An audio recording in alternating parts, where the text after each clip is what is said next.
Mitesh, what is your sense? How would you describe what we saw yesterday? Is it just mere consolidation after that moment with 6,000? Are you comfortable with this? Very much. I think, I've spoken in the past that we have hardly given a 50 points. So I think yesterday was a day when we did see some kind of corrective dip coming in. But I think broadly we have maintained that the counters would be around 5840, 5850 on the downside to about 59, 50, 60 on the upside.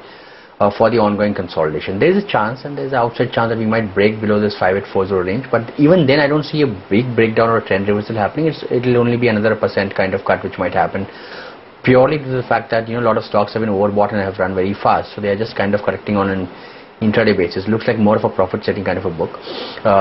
Overall, I think, if this range holds on, I think eventually we will break on the upside. I think a lot of stock breakouts are still working very nicely on the upside when we have seen stocks like Bajaj Auto do extremely well when the stock a couple of days back broke into all-time highs. So I think the direction remains on the long side. It's just a phase when the market has kind of gone up very fast in a matter of 4 to 5 sessions, and then it might take about 8, 10, 12, 15 sessions to just consolidate and then kind of rest and form a new base at higher levels. I think that's the process which is going on, and the way we are looking at market is that we are looking to buy around the 58.50 mark. If we break and if we go below that, I think we'll add more positions on the long side on the stock specific names as well as index side on the 57.80 mark. Mitesh, since your commentary has been bullish, I would imagine that you're leaning on the long side.